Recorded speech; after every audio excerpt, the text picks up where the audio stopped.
Olá, boa noite. Seja muito bem-vindo, muito bem-vinda a mais uma aula da EBD da Lagoinha Gama.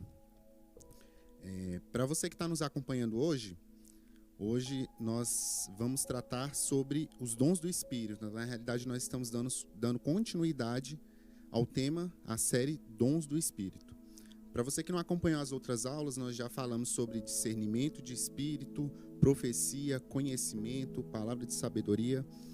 E hoje, na nossa quarta aula, nós vamos falar sobre discernimento de espírito e dom de liderança. O dom de discernimento de espírito e o dom de liderança. Mas antes de começar, eu gostaria de orar com você. Senhor, nós te louvamos, Pai, nós te agradecemos pela Tua palavra, por mais essa oportunidade, Senhor, de podermos estar contigo, Pai, de estudar a Tua palavra, de falar do Senhor, de aprender do Senhor, Pai. Que o Senhor possa capacitar os nossos corações, abrir o nosso entendimento para aprender mais de Ti, em nome de Jesus. Amém. Então, como eu disse, nós estamos tratando sobre os dons do Espírito. E hoje eu fiquei encarregado por tratar sobre o dom de discernimento e o dom de liderança. O texto base que nós estamos utilizando aqui é o de 1 Coríntios, primeira carta de Paulo aos Coríntios, capítulo 12, e eu vou ler aqui a partir do versículo 8, que diz assim: Porque a um é dado pelo Espírito a palavra de sabedoria, e a outro pelo mesmo Espírito a palavra da ciência, e a outro pelo mesmo Espírito a fé, e a outro pelo mesmo Espírito os dons de curar, e a outro operação de maravilhas, e a outro profecia, e a outro o dom de discernir os espíritos, e a outro variedade de línguas, e a outro interpretação de línguas. Mas é o mesmo Espírito que opera todas estas coisas, repartindo particularmente a cada um como quer. Então aqui primeiramente eu vou tratar sobre os dons do Espírito no que diz respeito ao discernimento de Espírito. Mas antes de entrar propriamente no tema discernimento de Espírito, gostaria de fazer um panorama geral, né? Que, como já foi explicado em outras aulas, os dons do Espírito, eles são dados aos membros da igreja, a igreja de Cristo, para a edificação dela. Ou seja, com exceção do dom de línguas, que ele é para edificação pessoal, os dons do Espírito, os demais, eles são caracteristicamente para a edificação da igreja. Primeiramente, nós temos que entender que discernimento é algo que nós adquirimos por meio da palavra de Deus. Ela é a fonte primária para que nós possamos discernir verdadeiramente o que é correto e o que é errado. Ela é o nosso manual para que a gente possa compreender e discernir sobre as coisas espirituais, a nossa vida com Deus, a nossa vida com os irmãos. Então, a fonte primária que nós temos é a palavra de Deus. Em Salmo 119, versículo 128 ao 130, diz assim: Os teus testemunhos são maravilhosos, por isso lhes obedeço. A explicação das tuas palavras ilumina e dá discernimento aos inexperientes. Então nós podemos ver aqui que o salmista ele fala que o discernimento ele vem através das palavras de Deus, através da leitura da palavra de Deus, através da Bíblia. Ela é a nossa fonte primária, primordial para nós discernirmos as coisas.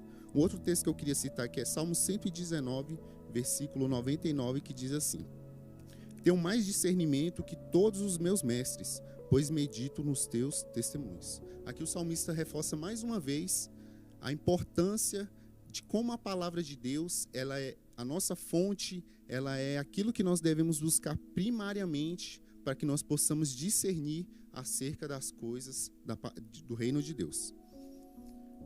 Agora, entrando propriamente no dom, além de ter o dom de discernimento, que é por meio dos dons do Espírito, né, o dom de discernir espíritos, assim como eu falei, nós também temos a possibilidade de discernir por meio da palavra de Deus.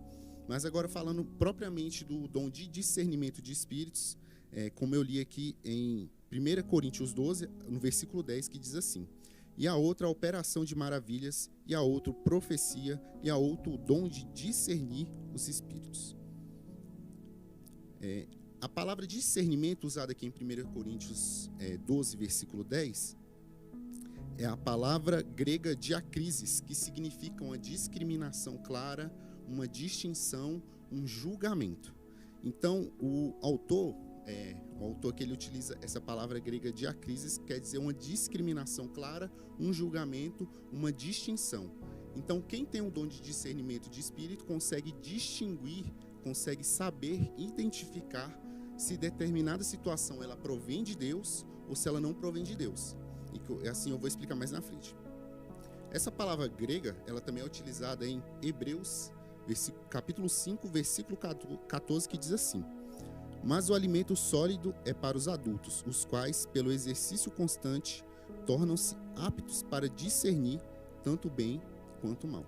Então essa palavra é usada aqui em Hebreus 5,14 de novo, que é a capacidade de julgar, de distinguir determinadas ações no corpo de Cristo. Assim como eu falei, os dons do Espírito, eles são para edificação da igreja.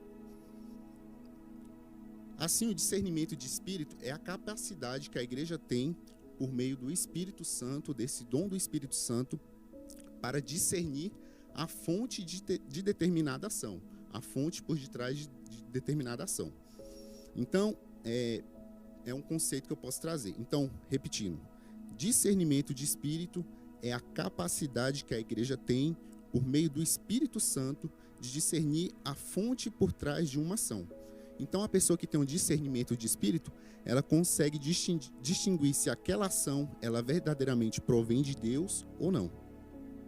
É a habilidade, o dom que o Espírito concede para saber com segurança se determinado comportamento que se apresenta como Deus, ele é verdadeiramente divino, ele é humano ou ele é satânico. Então, a pessoa que tem esse dom de discernimento de espírito, ela consegue verificar, julgar, distinguir se aquela ação, a fonte primária dela é Deus, ou pode ser uma fonte humana, ou pode ser uma fonte satânica. E assim eu vou dar uns exemplos aqui. Um exemplo que eu posso dar é uma pessoa doente com enxaqueca. Vamos supor que chegue para você uma pessoa que está com enxaqueca e ela pede oração para você. A pergunta que a gente tem que fazer é, assim como eu dei o conceito aqui, qual a fonte dessa ação que é a enxaqueca? O que está levando aquela pessoa a ter uma enxaqueca? Bom, a gente pode ter basicamente 3 respostas. A primeira é que pode ser uma doença, uma enxaqueca de ordem patológica. Realmente a pessoa tem uma dor de cabeça crônica, do fisiológica, do próprio corpo dela. Que assim, um exemplo que eu posso dar é a mulher do fluxo de sangue, que quando ela tinha aquele fluxo de sangue e ela tocou em Jesus. E assim, quando ela tocou na orla de Jesus, da roupa de Jesus, ela foi curada. Pelo menos o texto bíblico não nos dá margem para interpretar que aquilo era um demônio que estava sobre a vida dela. Então a gente parte da premissa de que aquilo era uma enfermidade de ordem patológica. O segundo tipo, a segunda ação que pode estar levando aquela pessoa a ter essa enxaqueca é um espírito de enfermidade. Ou seja, pode ser que verdadeiramente seja uma ação do diabo sobre a vida daquela pessoa que está levando aquela pessoa a ter enxaqueca. O exemplo que eu posso trazer aqui é em Lucas 13, versículo 11 ao 13, que trata de uma mulher que estava encurvada. A Bíblia fala que aquela mulher estava com um espírito que a deixava encurvada. E aí Jesus repreendeu aquela mulher, aquele espírito que estava sobre aquela mulher, e aquela mulher automaticamente se endireitou. Ou seja, o demônio que estava sobre a vida dela foi retirado e aquela mulher acabou por sair curada. Então é a segunda opção que nós temos aqui, que pode ser um espírito de enfermidade. E a terceira opção que nós temos aqui, às vezes é algum trauma que a pessoa tem, algum trauma de ordem psicológica, que acabou levando ela a ter aquela doença. Então aqui, se essa pessoa chega para você e pede uma oração por conta dessa enxaqueca, como que eu vou descobrir qual das 3 ações, qual das 3 vertentes que está sobre a vida dela? Pode ser uma doença física, realmente uma doença física, pode ser um demônio que está sobre a vida dela, ou pode ser um trauma. Como que eu vou saber em qual direção eu vou levar a minha oração a Deus para que aquela pessoa seja curada? Através do dom de discernimento de espíritos. Em 1 João 4, capítulo 1, e versículo 1 diz assim: amados, não creiam em qualquer espírito, mas examinem, discernam os espíritos para ver se eles procedem de Deus, porque muitos falsos profetas têm saído pelo mundo. E aqui o apóstolo João, em 1 João, ele nos dá essa advertência, de que muitos espíritos estão saindo pelo mundo. E como que nós temos que saber se aquele espírito procede ou não de Deus? Através do dom de discernimento de espíritos.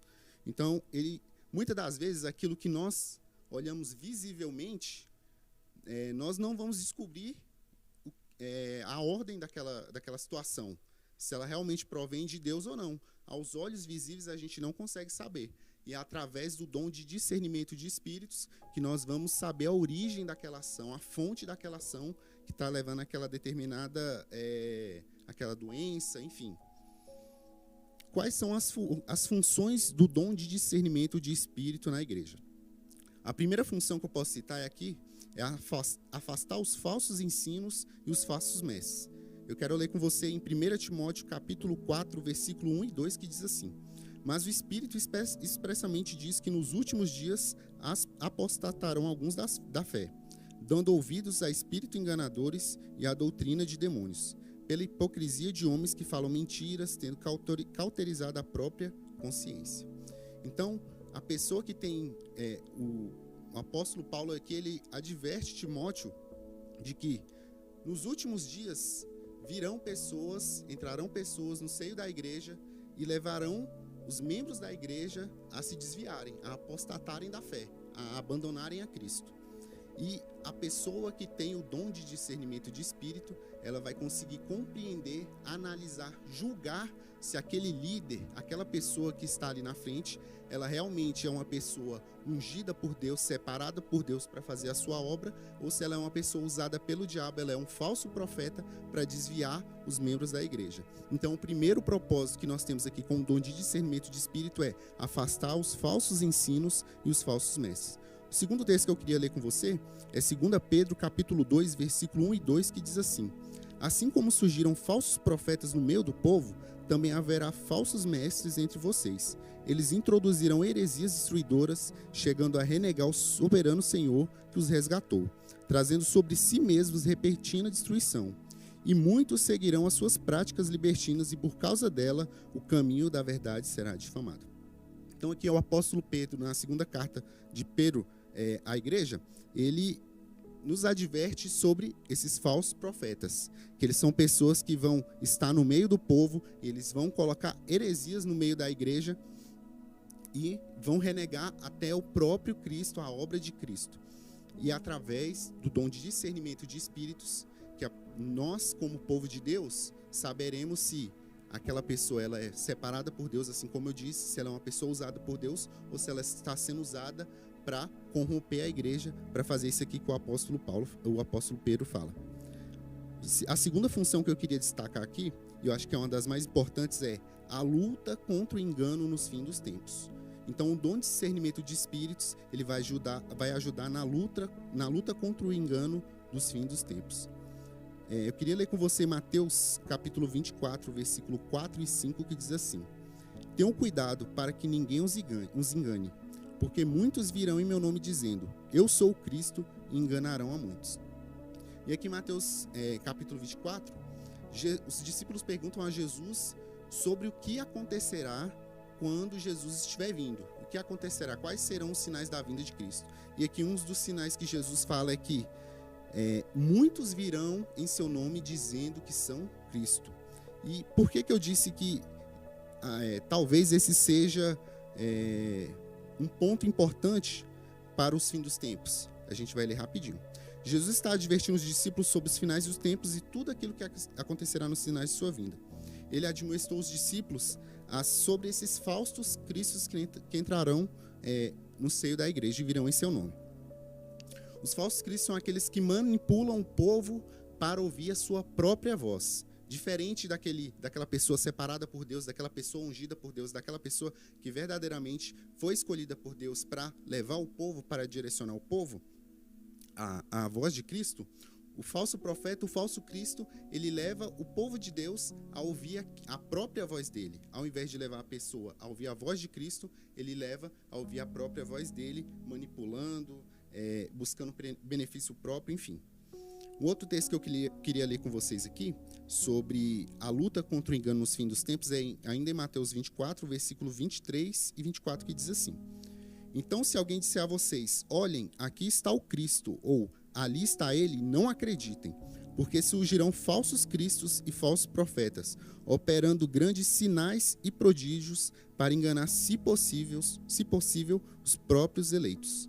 Então aqui Cristo continua advertindo os seus discípulos sobre esses falsos mestres, esses falsos cristos. E aqui, assim como eu falei que muitas das vezes não vai ser a olho visível, externamente, que a gente vai conseguir distinguir, aqui Jesus ele fala, os falsos cristos eles operarão sinais e prodígios. Agora, como que eu vou saber se aquele determinado prodígio, aquele determinado sinal, ele vem de Deus ou não? Como que eu vou saber distinguir se, às vezes, uma pessoa que foi curada, uma pessoa que não ouvia e passa a ouvir, uma pessoa que não vê e passa a ver, uma pessoa que não anda e passa a andar, como que eu vou saber se não é um falso Cristo que está operando aquele milagre? Por meio do dom de discernimento de espírito. Por isso que eu creio que o dom de discernimento de espírito, nos finais dos tempos, no final perto da volta de Cristo, ele será um fator determinante para a gente compreender verdadeiramente se aquela pessoa é usada por Deus ou se ela é um falso Cristo. Eu queria ler com vocês também, para dar uma alusão sobre o que eu estou falando, um texto em Êxodo, capítulo 7, versículo 10 e 11, que diz assim: Moisés e Arão dirigiam-se ao faraó e fizeram como o Senhor lhe tinha ordenado. Arão jogou a vara e diante do faraó e seus conselheiros, e ela se transformou em uma serpente. O faraó, porém, mandou chamar os sábios e os feiticeiros, e também os magos do Egito fizeram a mesma coisa por meio das ciências ocultas. Então aqui, como eu disse aqui no exemplo, Moisés ele foi chamado por Deus e ele estava com medo de ir até Faraó. E ele falou, como que as pessoas vão acreditar em mim? E Deus falou, você tem uma vara na sua mão. Se você jogar ela no chão, ela vai se transformar em uma serpente. E esse vai ser um sinal de que eu te enviei. E quando Moisés chega diante do Faraó, ele realmente faz isso e realmente essa vara se transforma em uma serpente. Só que Faraó chama os seus magos, os seus conselheiros, e eles fazem o mesmo sinal que Moisés fez.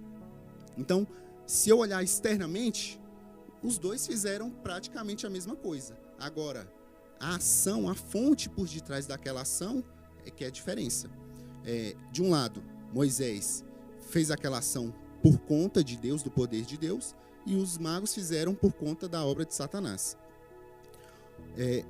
Quero trazer mais 3 exemplos sobre o dom de discernimento de espírito, que está em Atos capítulo 5, versículo 1, de 1 a 5.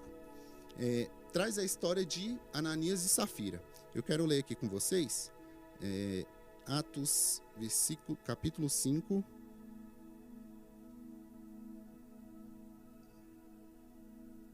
diz assim, Atos capítulo 5, a partir do versículo 1, diz assim: Havia, porém, um homem chamado Ananias, que com sua esposa Safira vendeu uma propriedade.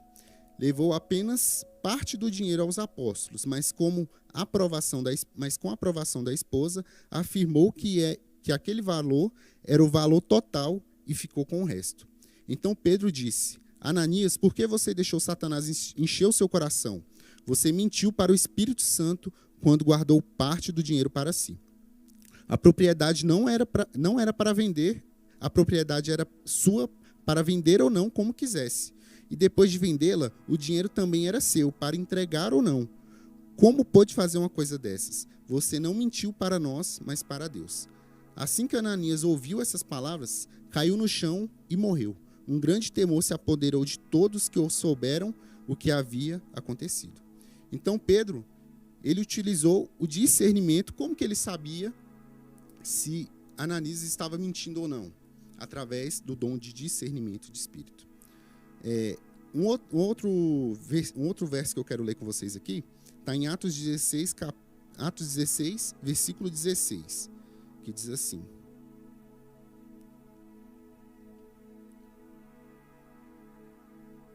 Atos 16, a partir do versículo 16, que diz assim: Certo dia, enquanto íamos ao lugar de oração, veio ao nosso encontro uma escrava possuída por um espírito pelo qual predizia o futuro. Com suas adivinhações, ganhava muito dinheiro para seus senhores. Ela seguia Paulo e a nós gritando: estes homens são servos do Deus Altíssimo e vieram anunciar como vocês podem ser salvos. Isso continuou por vários dias até que Paulo, indignado, se voltou e disse ao espírito dentro da jovem: eu ordeno em nome de Jesus Cristo que saia dela, e o mesmo, no instante, o espírito a deixou.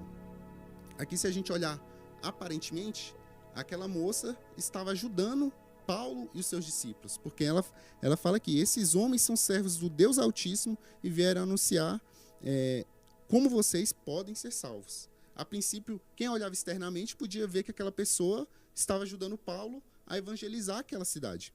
Porém, Paulo, logo no outro dia, ele repreende esse espírito, que na realidade era um espírito demoníaco que estava sobre ela, e aquele espírito a deixou. E Paulo fez isso por meio do discernimento de espíritos. Agora eu quero ler Apocalipse 2, que diz assim.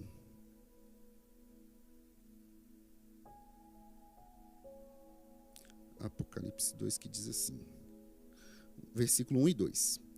Escreva essa carta ao anjo da igreja em Éfeso. Esta é a mensagem daquele que segura na mão direita as 7 estrelas, daquele que anda entre os 7 candelabros de ouro.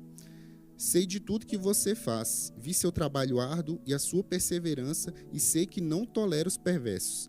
Examinou as pretensões do que se dizem apóstolos, mas não são, e descobriu que são mentirosos. Então a igreja de Éfeso, utilizando o dom de discernimento de espírito, ela conseguiu ver se determinada pessoa ela era realmente um apóstolo enviado por Deus ou não. Ela fez essa distinção através do dom de discernimento de espírito. Agora eu queria tratar com vocês, já fechando esse tema sobre dom de discernimento de espírito, eu queria entrar com vocês sobre o dom de liderança ou de presidir. E o texto que nós utilizamos como base é Romanos 12, versículo 8, que diz assim: se é dar ânimo, que assim faça. Se é contribuir, que contribua generosamente. Se é exercer liderança, que a exerça com zelo. Se é mostrar misericórdia, que o faça com alegria. Então aqui nós vemos que o apóstolo Paulo aqui em Romanos, ele nos indica esse dom de liderança. E ele fala, se você exerce esse dom de liderança, que o exerça com zelo. A palavra aqui em Romanos 12, versículo 8, é uma palavra grega que significa proisteme, que quer dizer ficar em pé, ficar diante de algo ou de alguma coisa, atender cuidadosamente. Então a gente pode retirar aqui por essa palavra que o líder é aquele que se posiciona à frente de determinada situação. É aquele que vê que está acontecendo algum problema, ele é o primeiro a se dispor a resolver aquele problema. A definição que eu posso trazer é: o possuidor desse dom espiritual é motivado por Deus para ser o canal através do qual ele comunicará aos demais cristãos o seu propósito. Ele estabelece alvos a serem alcançados, mobilizando os demais a trabalharem para atingir esse alvo. Então o líder, assim como eu vou citar mais à frente, o líder é aquele que é o exemplo para os demais. É aquele que é utilizado por Deus para estar à frente do povo, para conduzir o povo, para liderar o povo, para encaminhar o povo, assim como diz, para um determinado alvo. Ou seja, é a pessoa que orienta, que conduz, que lidera, que preside, que guia alguém. Assim, o membro do corpo de Cristo que possui esse dom, ele tem a habilidade de enxergar além do que a maioria enxerga. Ou seja, ele consegue ter uma visão maior além do que a maioria. Ou seja, ele é direcionado a alcançar esse alvo por meio dessa visão que ele tem. Eu queria trazer aqui primeiramente que Deus, ele é o nosso líder supremo. Eu o instruirei e lhes ensinarei o caminho que você deve seguir e sob as minhas vistas lhe darei conselho. Está lá em Salmos 32, versículo 8. Então, Deus primeiramente, ele é o nosso líder supremo. Eu queria ler também aqui João 10, versículo 27, que diz sobre Jesus ser o nosso líder. As minhas ovelhas ouvem a minha voz e eu as conheço, e elas me seguem. O Espírito Santo também é o nosso líder supremo. Está lá em João 16, versículo 13, que diz assim: mas quando o Espírito da verdade vier, ele os guiará a toda a verdade. Não falará de si mesmo, falará apenas o que ouvir e lhes anunciará o que está por vir. Então, as características que eu posso citar aqui rapidamente é uma inspiração, inspira confiança nos outros. Ele sabe para onde vai e qual vai ser o próximo passo a ser tomado. É alguém que tem a percepção de todos os aspectos de uma situação. É uma pessoa que consegue conciliar, por mais que às vezes ela não apareça tanto, é uma pessoa que consegue conciliar, trazer os demais. Quando ela dá uma opinião, as pessoas respeitam a sua opinião e seguem a sua opinião. Os exemplos que eu posso trazer aqui na Bíblia é José, que está lá em Gênesis 41, 42, que diz assim: Eis que Faraó disse mais a José: Eis que eu constituo autoridade sobre toda a terra do Egito. Então Faraó tirou o seu anel de sinete da mão e o pôs no dedo de José. Mandou que o vestisse com roupas de linho fino e lhe pôs no pescoço um colar de ouro. Então, José ele foi um grande líder para aquela nação, porque Deus o escolheu, Deus o separou para que futuramente ele pudesse trazer a provisão para o povo de Israel. O segundo líder que eu posso trazer aqui é Moisés, que está em Êxodo 3, versículo 9 e 10, que diz assim: Pois o clamor dos filhos de Israel chegou até mim, e também vejo a opressão com que os egípcios os estão oprimindo. Agora venham e eu os enviarei a Faraó para que você tire do Egito o meu povo, os filhos de Israel. Moisés é o grande líder que a gente pode olhar no Antigo Testamento. Ele foi usado por Deus, foi um líder usado por Deus para retirar o povo daquela situação de escravidão e encaminhá-los a uma terra que mana leite e mel. E posteriormente foi Josué, que está lá em Josué capítulo 1, versículo de 1 ao 3, que diz assim: Depois de Moisés, servo do Senhor, morrer, o Senhor falou a José, filho de Num, auxiliar de Moisés, dizendo: Moisés, meu servo está morto. Prepare-se agora e passe este Jordão, você e todo este povo, e entre na terra que eu vou lhe dar aos filhos de Israel. Então, Josué ele foi usado como um líder para aquele povo. E, assim como eu disse, o líder é aquele que tem a capacidade de reunir o povo, de ver uma visão além do que os demais veem. É aquele que tem a capacidade de ser o exemplo, que o exemplo maior que nós temos é Cristo. Ele foi um exemplo de líder. Então, Cristo ele é o maior modelo de líder que nós, como cristãos, podemos seguir. E assim, eu termino mais essa aula sobre os dons do Espírito. Eu espero que você seja abençoado, que você tenha entendido, que você tenha compreendido. E eu gostaria agora de orar com vocês. Senhor, nós te louvamos, Pai, nós te agradecemos por mais essa aula, Pai, por mais essa compreensão que o Senhor nos entrega, que o Senhor nos dá, que nós possamos, Senhor, mais do que o conhecimento, Pai, mais do que o entendimento, nós possamos viver, Senhor, verdadeiramente a realidade dos teus dons do Espírito nas nossas vidas, em nome de Jesus, amém.